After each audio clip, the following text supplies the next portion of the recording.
Hello, everybody, and welcome to another exciting episode of Psycho Psychopinion. Opinion. I'm here with Liza today. It's just the two of us, and we had a special topic today we wanted to discuss, and it's something that, Liza's been into for a long time. It's a topic that everybody that's in criminal justice and psychology In sociology. and sociology, it's a subject that's covered in all of those topics, which are classes that we've taken, and something that's kind of stuck with Liza along the way. So we wanted to dive into it with detail. And what I'm going to do first is I'm going to go ahead and tell you that there is definitely some trigger warnings coming up in this episode. There's going to be talk of sexual assault. There's going to be talk of graphic imagery and Murder. violence, murder, and there's even going to be a little part where we're going to talk about something terrible with a child.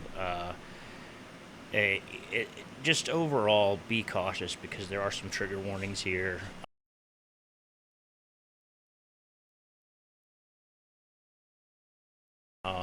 It's a great story. I hope you can stay tuned. I hope you can listen and watch. But if not, if any of those things are just too much for you, take care of yourself first.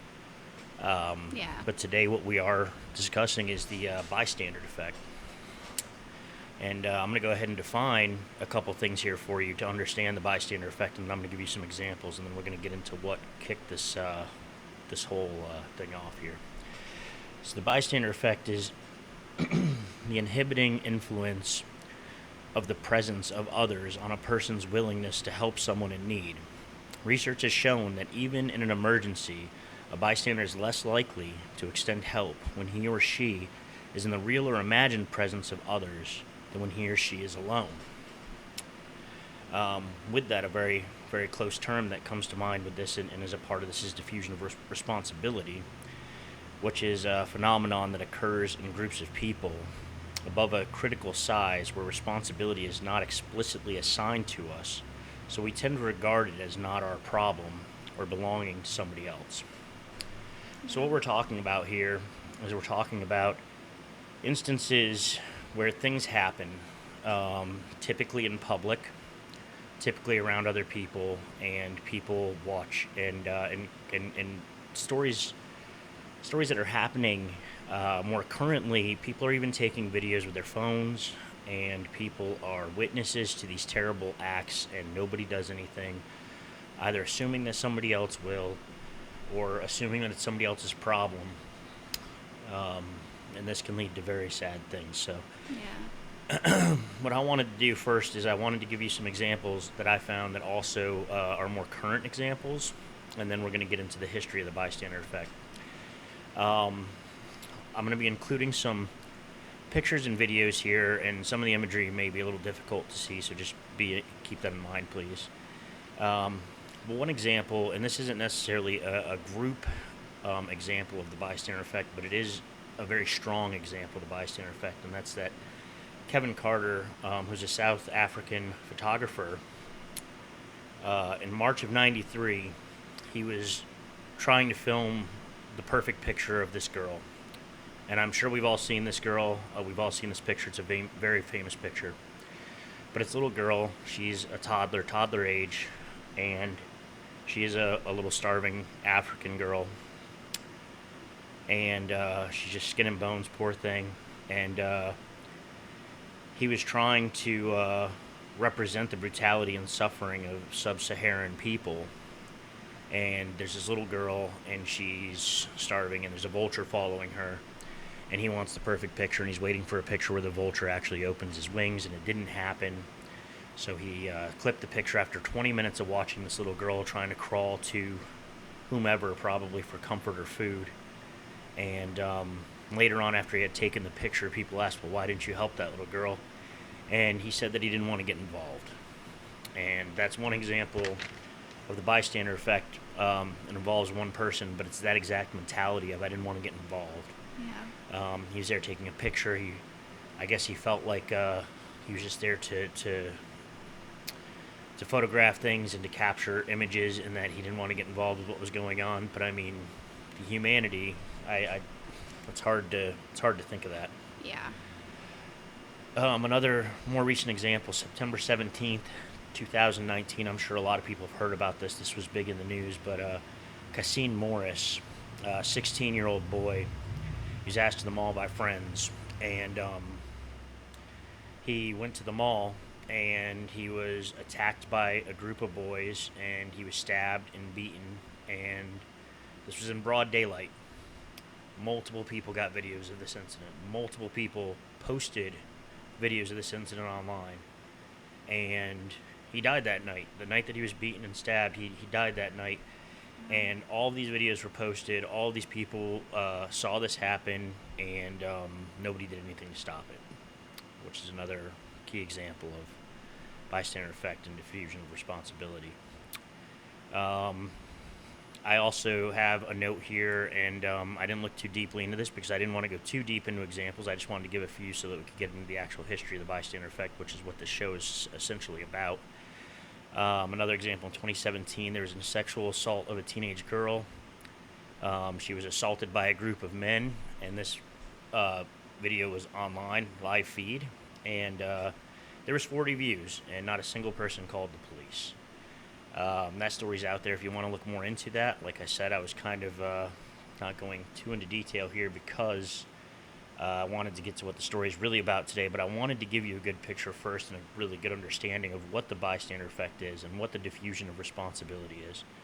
And these are some sad stories, and we're about to get into another sad story, and that is the story of Catherine Genovese. And Liza, if you would like to tell us a little bit about Catherine Genovese. Yeah, so I really wanted to get into this story because all of us as psychology, sociology, criminal justice majors, we all hear this story of the bystander effect. We all hear the story of Kitty Genovese. She went by Kitty.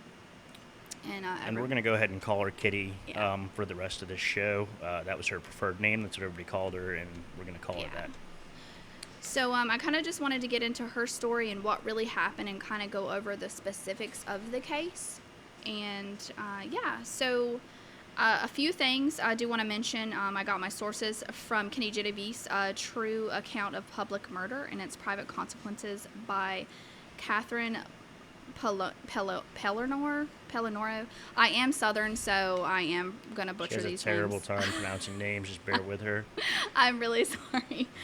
So, and also The Witness, a documentary by her brother, who actually her brother Bill Genovese did in 2015, which is an incredibly good film. I do suggest you watch that. It's very moving at the end as well. So. Absolutely. If this story really compels you, there is, as Liza's giving you some information out there, if you'd like to dig a little deeper, it's an incredible story and just how interesting it is and how much it's really shed light to how we as people are. And continue, Liza. I apologize. Yeah, absolutely. So,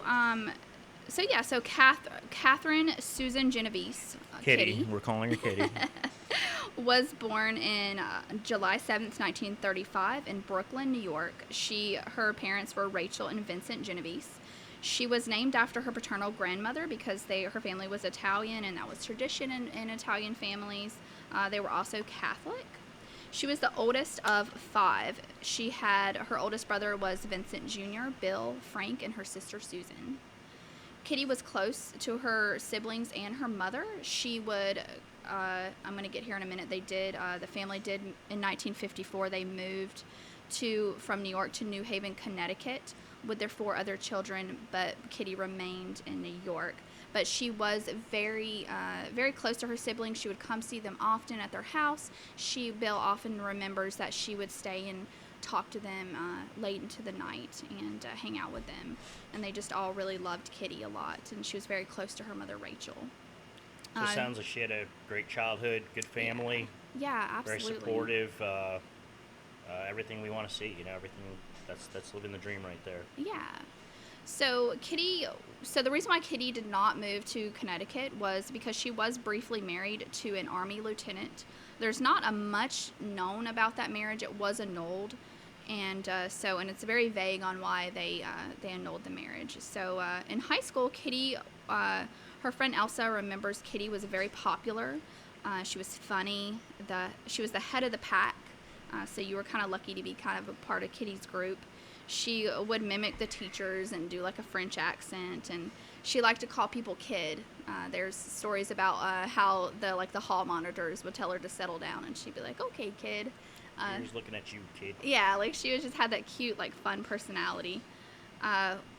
When Kitty's family moved she would go visit them, and she had a little red Fiat. Her brothers remembered, and so that was kind of a cool car. You know, to me that was it's even a cool car now, a little red Fiat. Yeah, I mean, she sounds like a cool lady.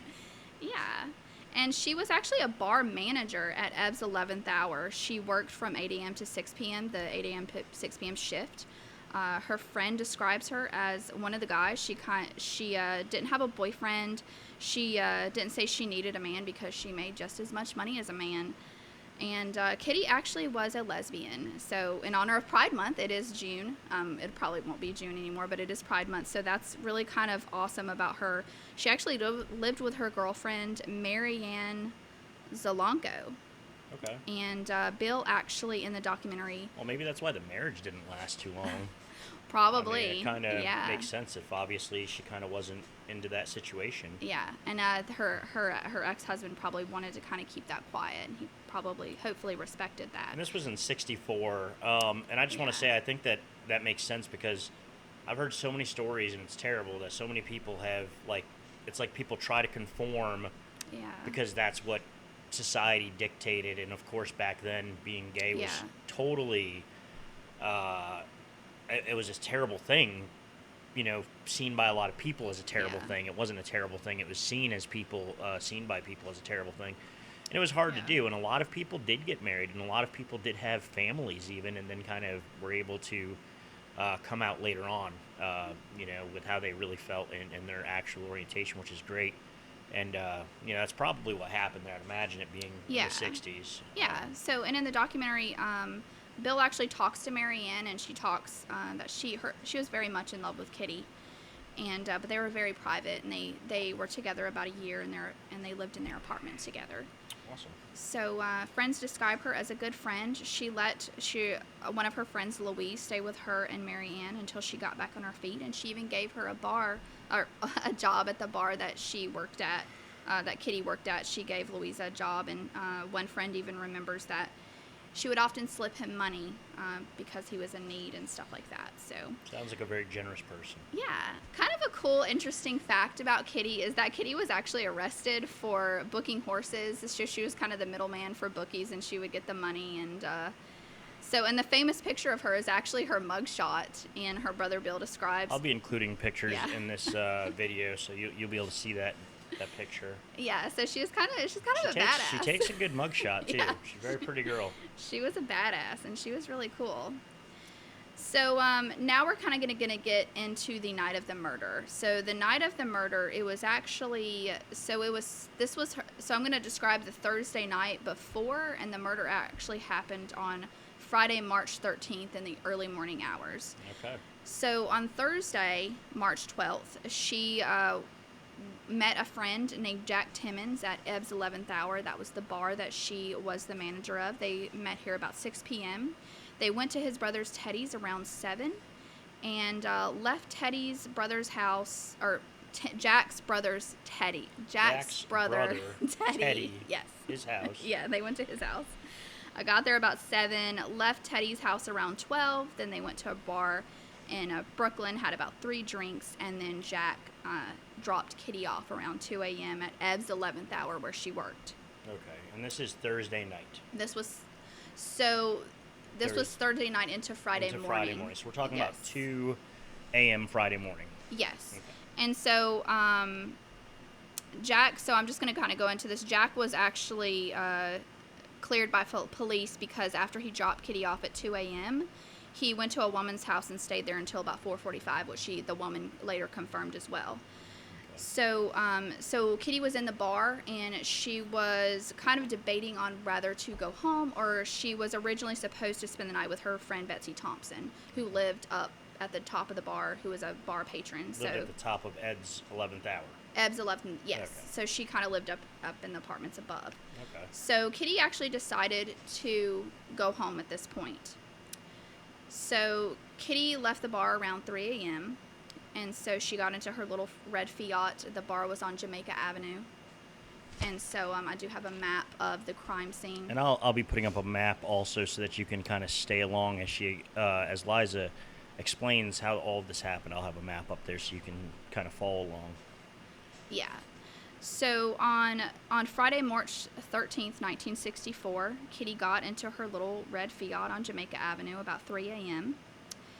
And so the killer, whose name is Winston Mosley, he saw her. He saw Kitty and had never seen her before. It's just kind of happenstance that he saw her. Now, one thing I just wanted to add here is that while Liza and I were discussing this case and kind of going into detail, I'm always a big wonderer of motive. I'm always I'm very inquisitive about motives and why people do what they do. And it's really kind of strange because in this case, this man, Winston Mosley, is literally just out looking for someone to kill, a woman, and specifically to kill, because I believe that he was quoted saying that a woman was easier to kill, what he said. And he was just out looking for a woman, and this is just sheer crazy coincidence and string of events here where Kitty decided to go home instead of staying above the bar. She goes home. This guy is out looking for a woman to kill. Doesn't really seem like it matters who. He's just looking for a woman, and he sees her because she decided to go home. And no man was with her. No one was with her. Nobody was with her. She was vulnerable, and he was looking for a woman to kill, and that's as simply put as the motive could possibly be, with possibly the intent of sexual assault when he actually committed the crime, but overall he said he was just looking for somebody to kill. Yeah, and Kitty was very small. She was maybe a little bit above 5 foot, not even barely 100 pounds. So she was a very small female. Yeah. And I think he was actually thought she was younger. She was actually 28, but I believe he thought she was younger because she looked quite young. So kind of on the map, if you look at the map, it's a little hard to explain, but if you have more of a visual, you kind of understand. So Mosley, on Austin Street, Kitty drove from Jamaica Avenue to Austin Street. So the first scream was heard about 3:20, so this happened between 3 o'clock to about 3:20. Oh, wait, you're getting a little bit ahead of yourself here. So she drove to Austin Street and parked. Yes, so I'm just kind of giving a timeline of how long it took her to get there. Between the time he saw her about 3 a.m. to the first scream that was heard about 3:20. And he saw her getting out of her car. Yes. Okay. So there's a train station. There's a parking lot in front of a train station, and she lived in the Tudor apartments. Her entrance to her apartment was in the back of the Tudor. So Mosley parked in front of the West Virginia, which was right beside the parking lot of the train station and right beside the Tudor. Okay. So the parking lot was in between the West Virginia and the Tudor. Okay. Mosley's car was in front of the parking lot. So Kitty parked in the parking lot. Mosley parked in front of the parking lot, and he got out and she got out. He was wearing a stocking cap. And so as Kitty parked, she kind of saw him and began walking to the alleyway very pretty quickly. And then she started seeing him coming towards her, and she started running and screamed help. She repeatedly screamed help, passing by closed businesses. And then she made it to the front of Austin Street. And so she tried to run to a bar that was at the bottom corner of the Tudor. So it was at the far end of the Tudor. She was trying to run to the bar. And to give an explanation to how this place looks, I'm from the north, so I'm very familiar with these kinds of buildings. But in a lot of these neighborhoods, what it is they're apartment buildings that are above basically kind of strip mall type buildings that are on the streets. So you're looking at storefronts. You're looking at a bar, bookstore, specifically with this building. But that's kind of your setting. You've got the sidewalk in front of the stores and then the apartments sitting above. So a lot of times the entrances are either in the side or in the back or sometimes between the buildings. I'll include a picture of that, but that's kind of the setting we're looking at here to give you a better picture. So there is a lot of apartments in this area above the buildings on the street that she's on. Yeah. So, and the bar that she was trying to make it to was on the far end of the building. So she had to pass by a bookstore, and so she made it to the bookstore, and then that is where he stabbed her. And because the bar had actually closed early because of low patronages. So he stabbed her. Kitty fell. Kitty screamed, "He stabbed me. Someone help. Please help me." And he kept stabbing her. People began yelling at them to shout, to shut up. There was a young kid that yelled, "Shut the fuck up." So a man yelled, "What's going on down there?" But no one came down. They were both beneath a street lamp. A man yelled, and then the same man yelled from his apartment window.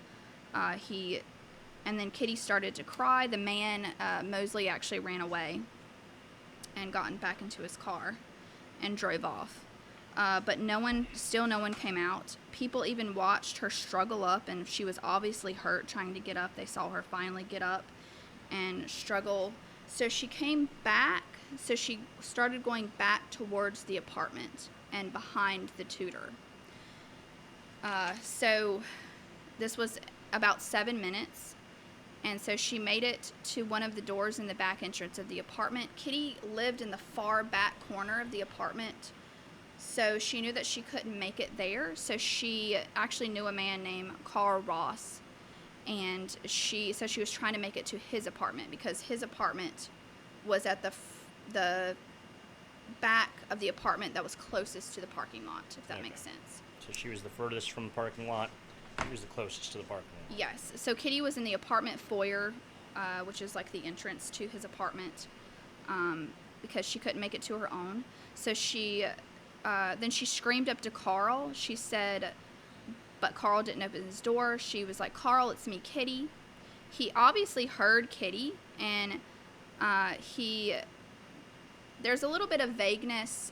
Mosley did say that he did see a door open at the top when he came back in, because actually what Mosley did is he actually came around and he started looking for Kitty again, because he obviously no one was going to come out and help her. So he actually came back, was looking in windows. People saw him actually looking, checking doors, and then so he came back around and actually found Kitty again, and she screamed twice because she saw him again, and then that's when he started to stab her again. So Carl actually called one of his friends in Nassau County, and he asked her, he was like, "What do I do?" And she said, "You need to call the police." So actually Carl, I don't know what he was thinking, but he actually got on the roof and knocked on another person's apartment. It was a woman in the adjacent kind of like, he got up on the roof. I'm not really exactly sure where this woman lived, and he wanted her to call Sophie. So, because he knew that Sophie was Kitty's friend, but she didn't have Sophie's number. So Carl said he didn't want to get involved because he thought Kitty was drunk. So he told her to call Greta Schwartz. So at this point... So basically at this point, they're just trying to call people that know her. Yeah. To try to get them there. Yeah, because they don't want to deal with this. Yeah. So they're just trying to get somebody to come out and deal with this. And they're kind of debating about who to call. Yeah. So while all this is happening, Mosley came back, found Kitty. She screamed help 2 more times. He stabbed her in the throat so that she would stop screaming. She tried to scream and struggle while he cut open her jacket and blouse. She tried to stop him with her hands, and he cut open her glove and cut her palm. He cut open her bra and was mad because when he cut open her bra, she had what they called falsies back then. Basically, she had on a padded bra, and the pads basically fell out. And he was mad because her boobs weren't as big as he thought they were, so he slashed her right breast. He was mad because she was deceptive about her breast size and that she was fighting him, so he stabbed her in the stomach over and over again and pulled up her skirt. Kitty stopped moving, and he cut through her skirt, and she had shorts on. He cut through those and the remaining of her clothing. A door at the top of the stairs opened and closed, and Mosley left at this point. And this was when we had said that it did seem like while he was attacking her, sexual assault did become a secondary motive to just wanting Yes. to hurt or kill a woman. Yeah.